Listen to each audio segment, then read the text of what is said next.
So we're talking about seasons of relationships.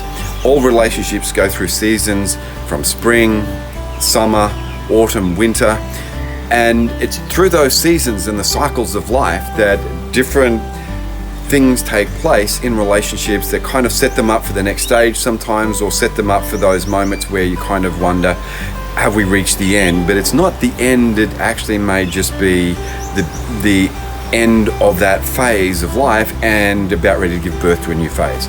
So let's talk about these a little bit. The first one of those is spring. Spring's the time when new love takes place, when couples come together, everything's new, it's fresh, and initially it just feels like it's absolutely wonderful and things are starting to happen and movement's taking place. And then spring gives way to summer, and summer is a time when things start to maximize their effectiveness and things are really buzzing and going really well in relationships. Then we come to the time of autumn, and autumn's the time of harvest, when you reap a harvest from all the efforts that have gone in to create the things that you've been working on as a relationship. And then finally, after the harvest and everything's done, comes winter. And winter's actually not that bad a time. I love winter. I love being cold and just rugging up and sitting around a fire and chatting.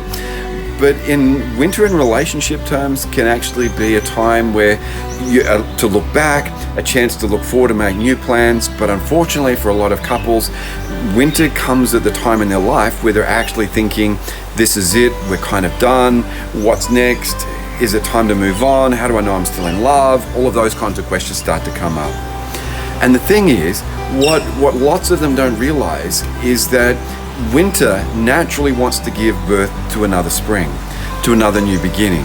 Now, psychologists studying this see that the seasons in their life are the first couple of years of marriage, then they want to bring the couples back for more marriage counseling, then after the first child comes home, that's a whole new start of a new season, a new cycle in relationships. Then when the first child becomes a teenager, then they want to bring the couples back for more couples therapy, and then finally when the children all leave home, then they want to bring the couples back one more time. And the reason is because they all mark the beginnings of new cycles in relationships. And it's easy for a relationship to stall at the end of one of those cycles, and for couples to go, wow, is this it? Are we done? Is our relationship over? And it need not be. So if you find yourself in a winter, what are the things that you can do to give birth to a new spring in your relationship? The kinds of things you can do there are start to actually think through quite clearly what the next dreams you might have. What are the next steps on your bucket list? If you're dealing with children for the first time, you may want to actually go and read some books and talk to some people who have kids, so you know what to expect, how that's going to change your love life, how that's going to change the demands in the home, because suddenly instead of being focused on only the two of you, it's going to be focused on 3 or 4 of you if you have twins or more. And so that brings extra challenges, and so those challenges you want to make some plans for.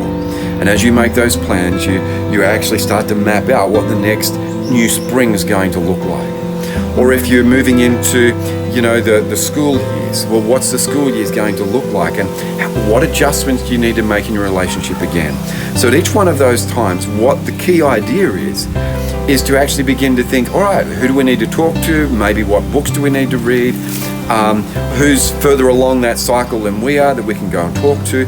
And when you start to have those kinds of conversations as a couple with others, it can actually help you understand that you're just part of the normal cycles that life goes through. It doesn't mean it's the end of romance. It doesn't mean it's the end of passion. Why, one friend of mine, they were celebrating their 21st wedding anniversary. And at their anniversary, as they gathered there and were all gathered as friends and family just celebrating with them, they said that a few years ago, they thought their relationship was over. It just hit rock bottom and they thought it was really tough. And they were in a winter time. And then they did some work. They made new plans and they purposed together in the heart to actually work on that. And there they were several years later actually declaring that, wow, there truly is an amazing thing that can give birth after a winter. And they'd been married a long time at that point. But what they discovered was something even deeper, even richer, more romantic, more filled with love and togetherness than they'd ever dreamed possible. And I think that's what can happen for all of us when we actually start to see relationships not just as something that is always just one way, but relationships in terms of cycles and seasons of the heart that we naturally go through and progress towards a great new beginning each time that we find ourselves in a winter. And just remember, winter's not bad. Winter's a time to look back. It's a time to prepare new soil. It's a time to actually prepare for what is going to come next, which is a whole new beginning.